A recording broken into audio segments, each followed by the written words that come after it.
Well, Brian, Here we are, we Josh. had this idea. Yeah. So I had this idea to talk about thinking and thoughts, and you were even like, yeah, let's record something. So we recorded an episode, and then we trashed it because it didn't come out We good. thought it was terrible. But then I'm thinking to myself, you know what? This is a good topic. And I thought about diversity of thought and how diversity kind of like links into society and to what we do today and thinking and all that stuff. And I figured, you know what? This is a great thing. Let's riff on this and talk about it. What do you I think? want to do it. And when you reframed it that way, it made me go, okay, that's where the other version went wrong. So we're correcting the version. The lost version will be available in the premium version of Curiosity Continuum sometime soon. Launch out with us on the loop as we discuss diversity of thought today on Curiosity Continuum.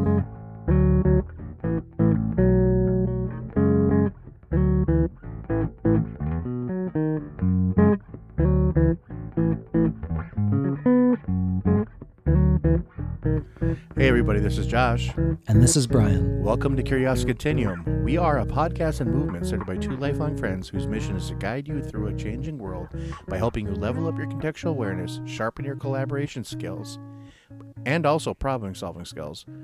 Our conversations explore, examine, and reframe practical topics that help you learn something new and apply what you already know in a new way. If you find these conversations helpful, please hit subscribe on your favorite podcast app and rate us, leave a review. Others can join the community that way. And you can always find us on CuriosityContinuum.com and on our social media accounts. Thanks for tuning in. Let's start the conversation. All right, Brian. So we were talking about this before in a different way, and then we iterated on our own processes like we do so many times, but we changed so much into thinking about it that we both decided the last episode we're not even gonna do it. So we're gonna talk about this idea of diversity of thought, right? We are. So how did you want to tackle this? Did you want to just like explain what diversity of thought is first? Yes, and I want you to share a story. I'm going to turn it right back. I'm going to loop it back to you, Josh. No, that's okay. Okay, I want you to share the struggle that you had going to school to be an aerospace engineer, and the academics were not the problem. Right. You had a problem with some of the other things about thinking that went along with that major. Can you please share with the audience what that is? Sure. So I'll just I come up across this question a lot in my personal professional life. People that kind of know me maybe know that, you know, I went to college for a while and I just tapped out of it. And the reason is, and this is absolutely truthfully the reason, like Brian said, the academic part was not the problem. I have no problem going to school, learning, taking tests, doing that thing. The problem was the way we were being taught and the way it was thinking. And how that was I really felt that this wasn't teaching me stuff I needed to learn for this major. This was teaching me how to think in a certain way and be part of this group of people. And if I didn't think that way, I wouldn't be basically welcome in my career because I would be different. And everyone had to be the similar kind of thinking person. And I thought to myself, well, isn't this like to solve problems? Shouldn't we all think different? Because that is like the core of the technology, right? Now, I know today they're starting to do that more. They're starting to pull in different people from different backgrounds and the way people think. They don't really hold that against them. But when Brian and I went to school, if you like were asking like questions, and they would tell you that has nothing to do with this. And I thought that was kind of short-sighted because that had everything to do with this, because that's how we're learning. We're just learning to be part of a group. And I didn't really necessarily want to be part of this huge group of people all doing the same thing, all thinking the same way. And I think that's an important thing to call out, because if we look at the American educational system, we're looking at a system that really got tuned during the Industrial Revolution, and how like you can just become super specialized in something to like go work for somebody or to like work in a factory. And even though like you say, well, you don't go to college to work in a factory, it's like, right, but you see the constructs of this still existing, where it's teaching to the test versus encouraging the learning process. Now, that is not to denigrate every higher education absolutely not. institution out there. No. Because there are really good ones that teach you these things, that teach you philosophy. They teach you how to, think about particular writings. They teach you how to actually remember things, how to, work through cognition. Those are the good ones, for sure. And I will say this is that as we look at rising college costs, we look at what you actually want to do, and we look now at kind of where the world has come in terms of availability of knowledge. Right. We look at the technological resources that are at fingertips. It's not as much a resource thing per se. It doesn't mean that there's not inequalities. There are. But the thing that is not being upheld is like rewarding the educational process. And it's a process, and not like hanging somebody out to dry because they made a mistake or they failed, because it's only through the failure and the learning of that and going through that iterative process where you're actually advancing society or whatever project you want to do.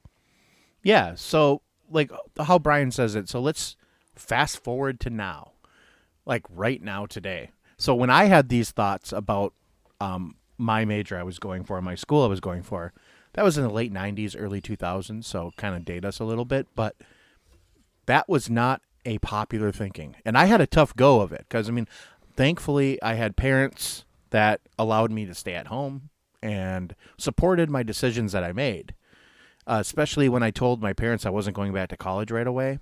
I had this idea I was going to go back and do it again, but the more I got into like the real kind of world, living, doing stuff, I got married, I found out that it was just like not worth it for me to go back for what I wanted to actually do. So that's the decision that people are having today. And like Brian said, because of the rising costs of college, I mean, it's gone up like 10 times from when Brian and I went to school. It's ridiculous. It's crazy. So you got to really hone in. Do I need this? Do I want to do this? Is this something I'm able to do?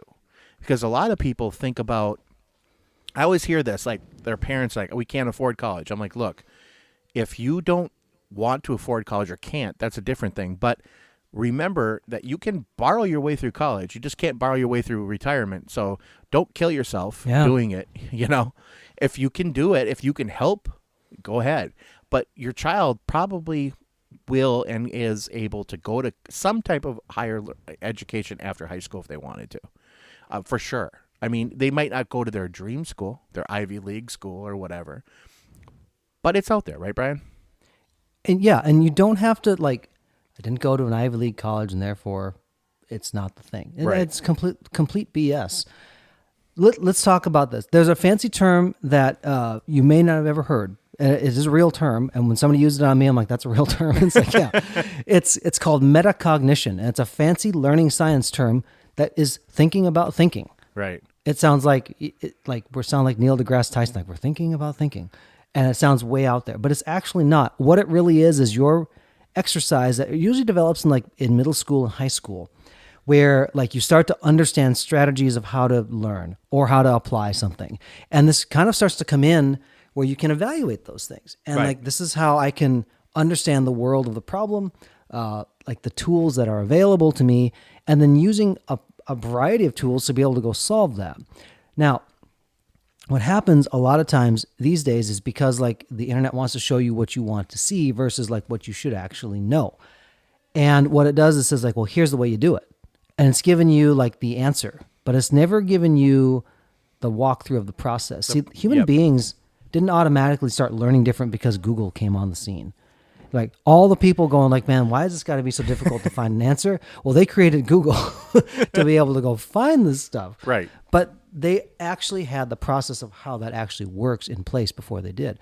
We talk about thinking. It doesn't mean like if you don't think this way about something, then you're wrong or you're not efficient or you're not whatever.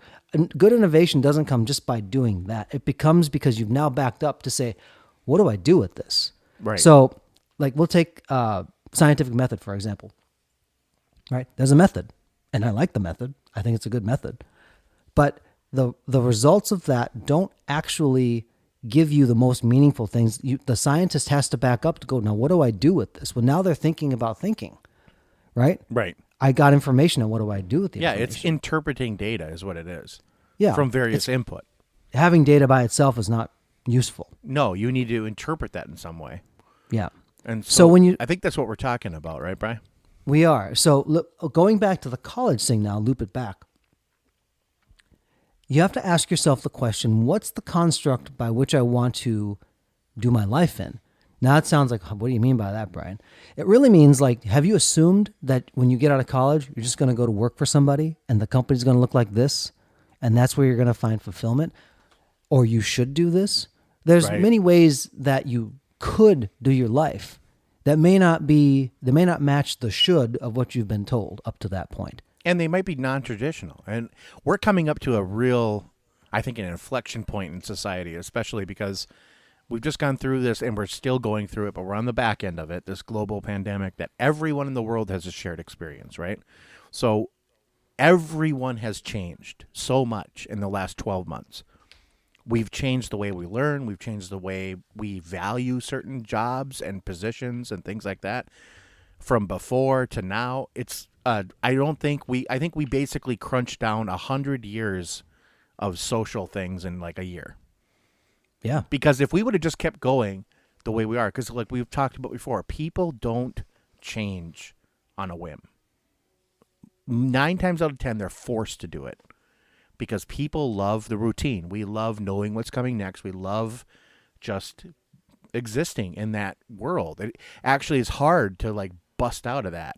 And when it's forced upon us is when we like, oh, maybe we should start doing something different. So, and it doesn't go back as much as people think. Like everyone's like, when's life going to be normal again? It's never going to be the way it was. It's going to be slightly different. Yeah, you might not have to wear a mask and you might not have to do this and you might not have to do that, but your life's going to be different. So how do you kind of navigate that again? And it's looking at how you readapt Right. or adapt again. That's an uncomfortable thing. And especially like if you've gotten in a groove of doing a thing, and let's say you're even in the same profession, Right. and like you move to another company. Well, now you're learning a new rhythm. Even if you're doing like the exact same job, you're learning how that company works and however that may work. When you start talking about like my job has completely evaporated in the last 10 years because of automation. Well, where's your unique human contribution to the equation? That's important, Right. right? That skill hasn't gone away just because you don't. A great quote from my mentor years and years ago was that those who know how will always have a job. Those who know why will always be the boss. And that has stuck with me.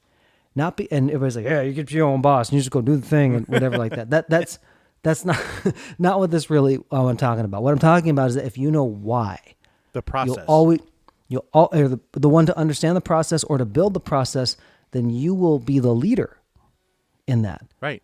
So if you're saying, man, I don't want to be a leader, I just want to fall in and do that, like that's a fine choice. Like everybody makes their own decision about what the bag of headaches they want to deal with in their life is, right? And if being the leader and not doing that is not your bag of headaches that you want, that's totally fine. And the constraint with that also is you should understand that you'll be at the whim when that process changes, when that leader changes his or her mind, when the needs of the world change. And if you've only learned to follow and never step out and question, then I don't want anybody to be the lemming that just walks off the cliff because everybody walked off the cliff. I mean, that's for real. Like sometimes you need to pull your head out of the sand yourself. And just because you're doing your own thing doesn't mean the stuff around you is not changing. Yep. When we talk about diversity of thought, it's really the allowing many people to look at things from many perspectives and kind of letting people live in that space and listening well. You know, the diversity of thought, it can cover, I mean, it's a diverse, thoughtful topic we should talk about Right. more. So I mean, we're only really we could go touching on the for edges of we this. can go on for hours about this. Yeah. And this is something that we will go on more about later, I think. But 4 hours an hour. but for now, I think it's good just to give you that primer for it and kind of like what we're talking about. So you Yeah. guys can start thinking about wrapping your head around the idea and even just the concept. Because like Brian's talking about like thinking about thinking. That's what this kind of is about. Thinking Yep. about how you think and how you interact with your everyday world, really. Yep. And here's the piece of it. Like we're not talking about nuking like every absolute truth in your life. No, That's not what we're saying. not But at all. I guarantee you that you have made deals or you've arrived at some conclusion that was maybe based on that, but that's not antithetical to the truth. Like if something changed and it's like, well, no, it's the way it's always been. It's like, well, why? Right. Does it actually violate that? You'd be surprised at how much actually doesn't violate that. Or if Right. somebody looks at it from a different angle, they're not wrong. And the problem is when people start to characterize, well, if it's not exactly this, and this about your opinion about something, And the then very you're wrong. Yeah, the very nature of opinion is it's your opinion. It's yours. And that is an opinion is something that by very definition cannot be wrong. Because that is what you believe. It's what you think. Not that you can't change. And maybe you have, like, you may be even thinking, that opinion's kind of bad. But that's good. Because then you're thinking about it. You're like, oh, I'm thinking, how do I change this to be better? Or how do I change this to encompass a different viewpoint? Yeah. Don't fall into the trap of like when somebody says on social media, I feel this, change my mind. And people are like, oh, I'm going to change his mind. Like, no, you ain't. You see, that used to be like a thing that was funny. It should never be something serious. It should just be, this is just having fun. And that's where people need to start, I think, and I think a lot of people really do realize this. They realize this on the outside, but they get sucked into the trap where we can just stop. Social media is not the real world. We don't have to listen to it all the time. Mm-hmm. The iteration, Josh, in the consideration. Yeah. And it's phrased purposely this way. It's like, what if that person is not wrong? Not what if they're right. Right. But what if they're not wrong? Not wrong. Exactly. That opens up like, well, what if they're not wrong? What does that actually do? Well, you know what? Like Josh and I are always like needling people to like stab with ice picks. That's a really violent image, but like really like But we are. stab with ice.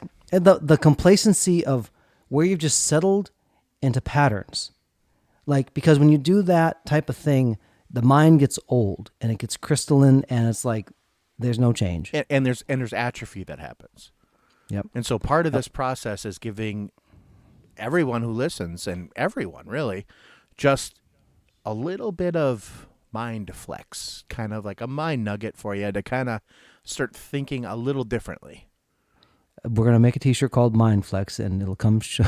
It'll to a have store me near you. lifting weights on it. With your brain. Yeah. Let's put a comma in the conversation. Huh? Yeah, why not? All right. So until next time, this is Brian And this is Josh. for Curiosity Continuum.